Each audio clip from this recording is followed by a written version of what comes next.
Hello, everyone, and welcome to this week's episode of Whether or Not. We are your co-hosts for this week's show. I'm Salix Iverson. And I'm Dan Guzman. Temperatures really plummeted here in State College earlier in the week, and we even saw some snow flurries that were associated with a very large storm system that gave some in Ohio a few inches of snow. Yes, and even here in central Pennsylvania, we had some light accumulations from snow showers and flurries, but Allison will have more details on that later in the forecast. We also have nature in the news stories this week. I'll be talking about dog ticks becoming more attracted to humans in a changing climate and the recent collapse of the Arecibo Observatory. I will also have a story on China's new mission to the moon and how the year 2020 could be in the top 3 warmest years ever. Also in this week's episode, Ruch will have a feature on the types of storms that bring heavy snow to Pennsylvania.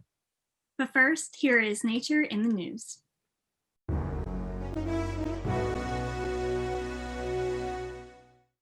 As if the numerous impacts of a changing climate like increased wildfires, deadlier weather events, and sea level rise weren't enough, studies show that climate change may also impact which species some ticks are attracted to.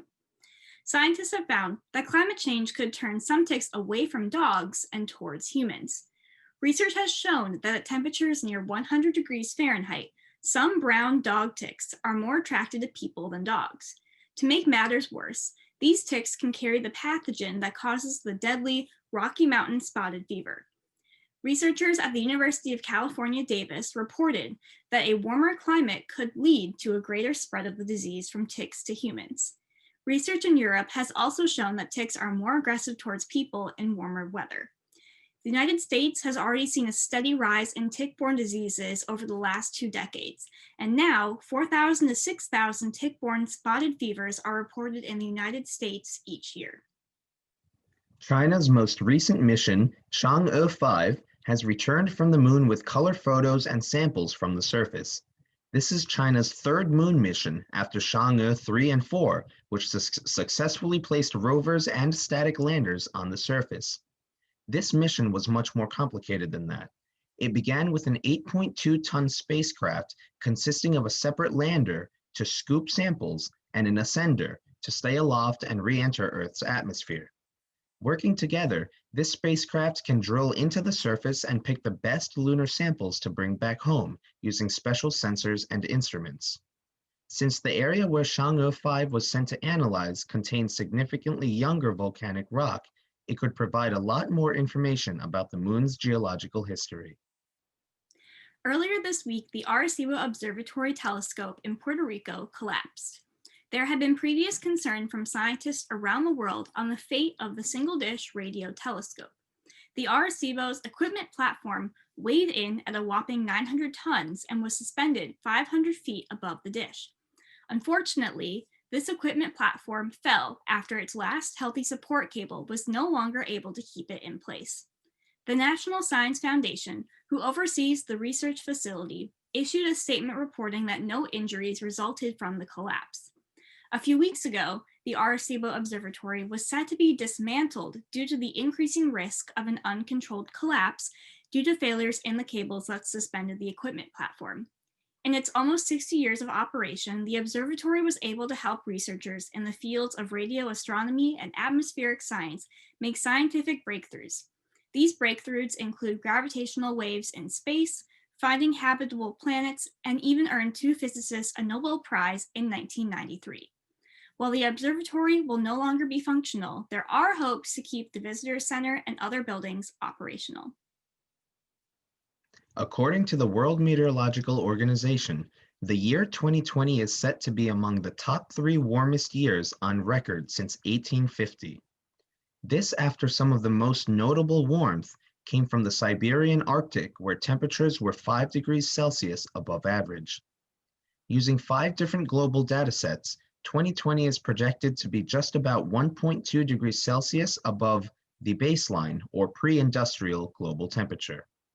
According to the WMO Secretary General, warmer years like 2016 usually coincide with a strong El Niño event, but our current situation with the strong La Niña event should be cooling us down. With the large amount of heat being trapped in gases in our atmosphere and in our oceans, La Nina hasn't been enough to keep us cool, and 2020 should fall into third place after 2016 and 2019 for the warmest years on record.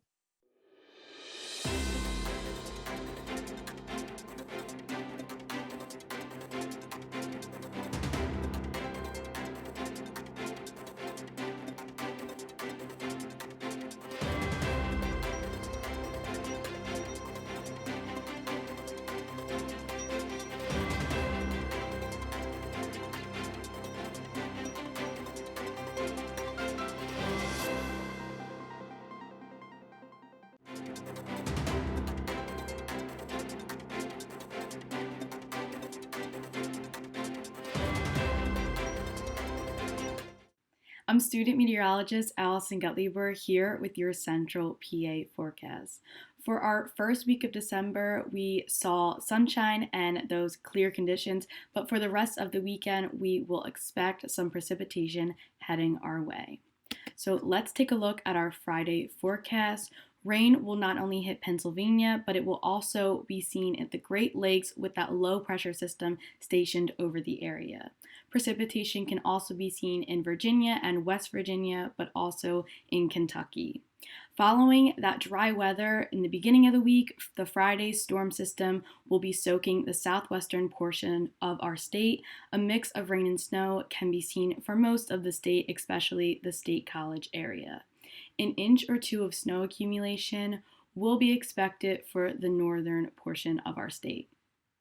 Moving into Saturday, that rain will move up towards the New England region, but it will stay in Pennsylvania. State College can still see that precipitation, but also possible some rain and snow together.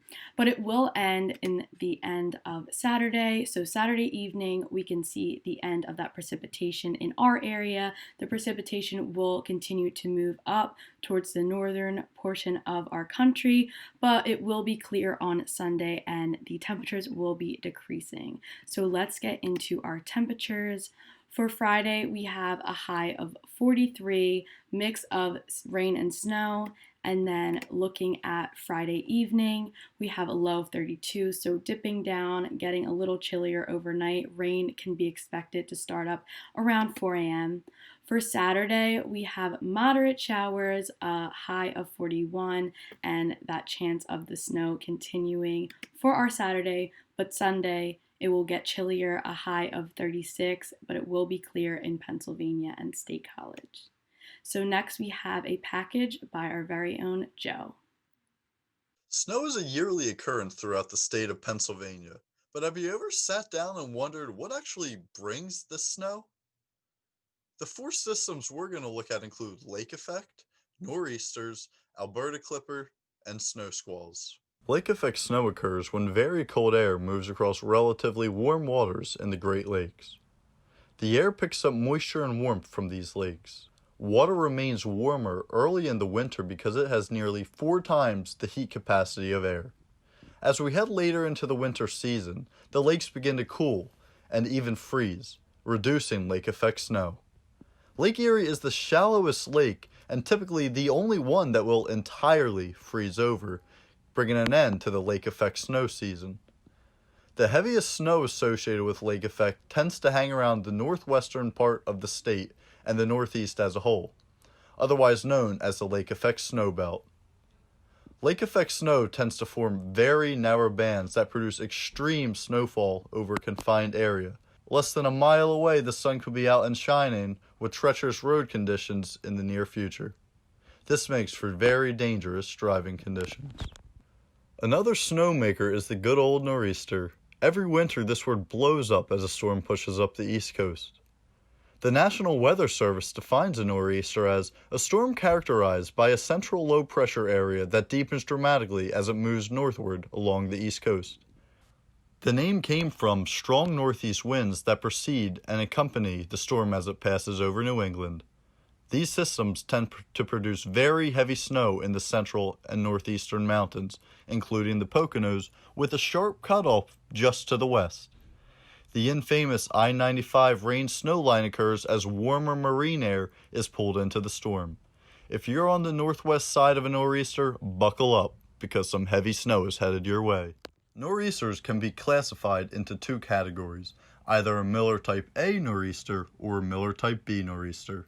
A Miller Type A nor'easter develops primarily in the Gulf of Mexico or along the East Coast. A great example of a Miller Type A storm is the superstorm of March 1993.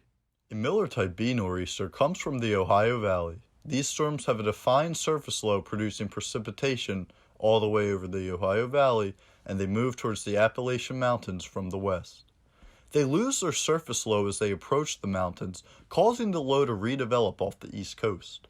When this redevelopment, aka center jump, occurs, the storm can still produce snow over the entirety of the state, but it usually produces the most, heaviest, and longest snow in northeastern Pennsylvania. Alberta clippers, also known as clippers, are very fast-moving storms that move from central Canada over the Great Lakes and into our region. They tend to produce more evenly distributed snowfall. While they do produce less snow than a nor'easter, the low water content of the snow allows it to pile up very quickly. This can tend to cause problems keeping up with plowing roadways for PennDOT here in Pennsylvania. Clippers can often lead to some surprise accumulations, making driving very dangerous. These systems tend to produce all snow, as mixing is very uncommon due to cold air already being in place. The final snowmaker we will discuss today in Pennsylvania is a squall line. While these are not as common, they do occur from time to time along a cold front or in the trough of a low-pressure system. Squall lines usually have a strong upper-level cyclone driving the front and generating instability. This instability can lead to some convection, which can lead to a rare occurrence of thundersnow. These intense squall lines resemble the heaviest lake effect bands in width and intensity, but steadily move west to east and pack strong winds as they move through. Because of the intensity of the snow in these squall lines, they can create very dangerous driving situations with whiteouts and wind-driven snow that accumulates again as soon as the snowplow clears its way through. Many of these squall lines have caused chain reaction accidents on interstate roadways. So next time you're out and about and hear the possibility of a snow squall, be prepared for sudden and immediate whiteout conditions. Hopefully this video helped brush up on some terminology that you may hear reading a forecast or watching the news, so you know what to expect when weather is headed your way.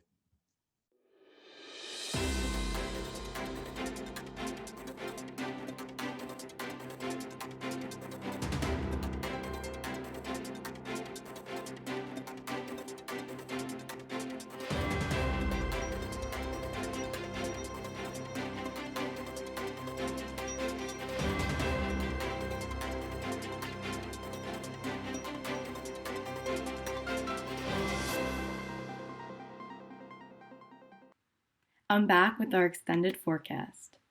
Looking at our weekend recap Friday, that mix of rain and snow, a high of 43 and a low of 32. Saturday, some showers, a chance in State College to have a little bit of that snow, our high of 41 and our low of 30. And then it's going to be clear and chilly on Sunday with a high of 36 and a low in the 20s. Now to our extended forecast.